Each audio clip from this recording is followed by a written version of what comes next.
नमस्कार साथियों, स्वागत है आपका मेरे इस वीडियो में। आज इस वीडियो में बताएंगे कि टीडीएस फॉर्म किस प्रकार भरा जाएगा।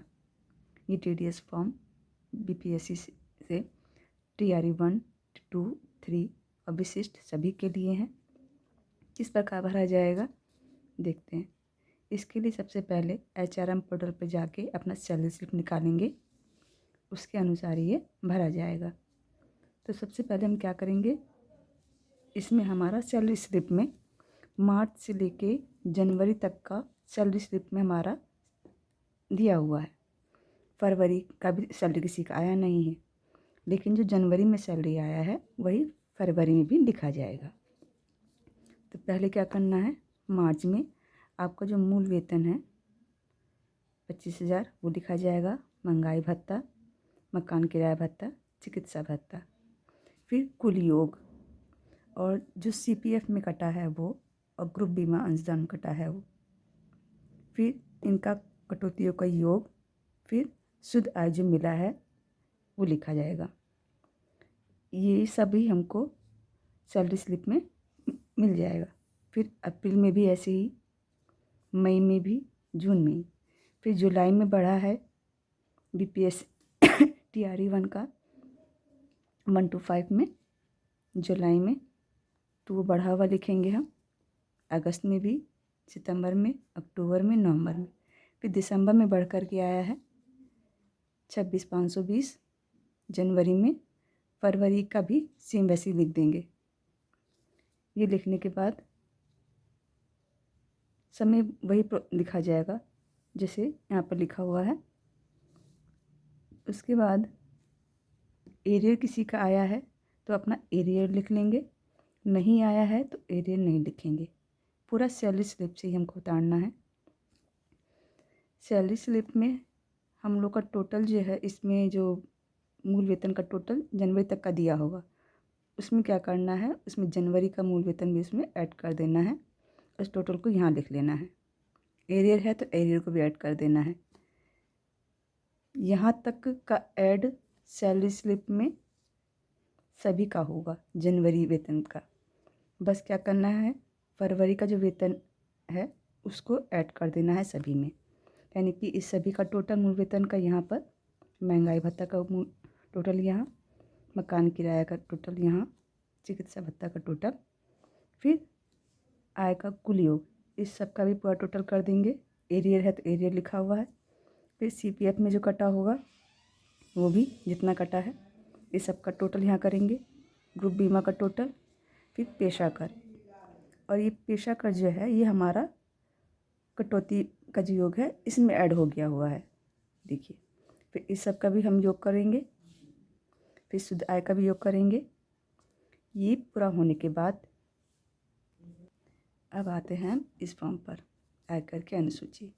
इसमें क्या करना है, करदाता का नाम, इसमें अपना नाम लिख लीजिएगा। फिर पद नाम, विद्यालय अध्यापक 1 to 5 है तो 1 to 5, 6 to 8 to 6 to 8, चाहे विशिष्ट शिक्षक है तो। फिर विद्यालय का नाम, आप जिस विद्यालय से हैं वो नाम लिखा जाएगा। यहाँ पर अपना पैन नंबर लिख लीजिएगा, कोषागार जो भी है जिस जिला के हो वहाँ पर आ जाएगा। इसमें कह रहा है वेतन इतना तारीख से इतना तक, यानी कि 3 मार्च से 2 फरवरी तक जितना हमारा है। देखिए इसमें करते हैं इसको, ये जो हमारा टोटल है ये, फिर महंगाई भत्ता, मकान किराया भत्ता, चिकित्सा भत्ता, इसी में हमको लिखना है। वेतन, मूल वेतन का टोटल जो होगा यहाँ लिख देंगे। फिर महंगाई भत्ता का जो टोटल है ये वो यहाँ लिख देंगे। फिर मकान किराया भत्ता और चिकित्सा भत्ता, ये टोटल हमारा जो है ये वो हमारा यहाँ आ जाएगा। फिर क्या करेंगे, इस टोटल को हम जोड़ देंगे। उसके बाद क्या करना है, यहाँ पर 75,000 जो टैक्स है कटौती का, इसमें से घटा देंगे, ये आ जाएगा। उसके बाद क्या करना है, इसको 10 के गुणा परिवर्तित करना है। तो यहाँ 59 है तो यहाँ पर ये 60 हो जाएगा। जिसका भी अगर मान लिया किसी का अगर ये 54 होगा तो 50 हो जाएगा। अगर 69 है या कुछ भी है तो उसको राउंड फिगर में लेंगे तो हमारा ही इस रंग से आ जाएगा। उसके बाद 4 लाख का आय कर कह रहा है, तो उसमें से जो ये टोटल है इसको हम घटा देंगे। इसमें जो घट के बच के आएगा ये इतना आया, इसमें से घटाने पर फिर इस पर हम 5% निकालेंगे तो ये आया हमारा 1048। उसके बाद क्या करना है, या योग लिखा हुआ है यहाँ लिख देंगे। फिर 11 नंबर पर यहाँ पर भी वही उतार देंगे जो हमारा 5% आया है, और बाकी में इसमें 14-15 में इसमें सब में नील कर देंगे। इसके बाद क्या करना है, हमारा ये वाला TDS का ए फॉर्म है, इस फॉर्म में करना है। इसमें आपका जो DPO है अपने ज़िले के जो है वो लिख देना है नाम। DPO सीतामढ़ी चाहे DPO मधुबनी, यहाँ पर अपना नाम, विद्यालय टीचर है तो विद्यालय टीचर, और नहीं तो विशिष्ट शिक्षक जो भी हैं। यहाँ पर अपने अपने ज़िले का जो 10 नंबर है, परमानेंट अकाउंट नंबर है, आधार नंबर, वो लिख दिया जाएगा। इसमें आपका अपना पैन नंबर आएगा। मार्च 2025-26 असेसमेंट पीरियड ऑफ, इसमें मार्च 25 और 26, इसमें नील, इसमें नील, इसमें नील। उसके बाद सब जिला का अपना अपना ही दिया हुआ है, अपने अनुसार लिख लीजिएगा। इसमें पार्ट बी में क्या करना है, पार्ट बी में gross salary, part B gross salary में करना है जो आपका आय का कुल योग, आय का कुल योग हमारा कितना है ये दिया हुआ है, इतना ही हम यहाँ उतार लेंगे। उसके बाद आय का कुल योग और फिर जो हमारा टोटल है, टोटल में भी यही आ जाएगा। उसके बाद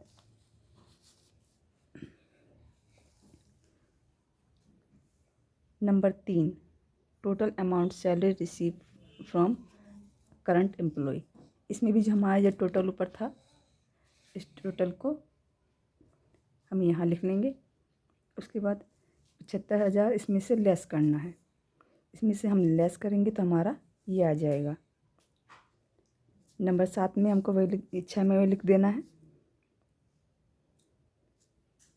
8 में नील और 9 में भी यहाँ पर जो हमारा जो घट के आया है इसमें 75,000 में से वो लिखेंगे। फिर इस पेज पर यहाँ पर नील आ जाएगा, यहाँ नील आ जाएगा। और उसके बाद 12 में जो हमारा यहाँ टोटल लास्ट में आया था वही हम यहाँ पर लिख देंगे, जितना टैक्स कटा है वो टैक्स लिख देंगे, बाकी में सब में नील। और यहाँ पर अपने अपने ज़िले का एड्रेस। और इसी प्रकार ये BPSC TRE 1 का फॉर्मेट है, ये TRE 3 वालों का है।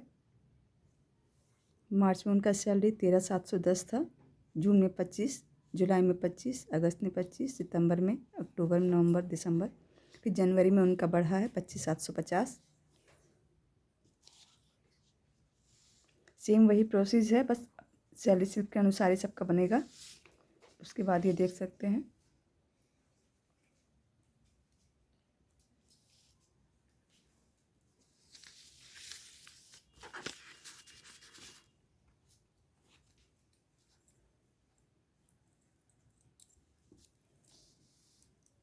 सेम वही प्रोसेस है, ये TRE 3 वालों का है,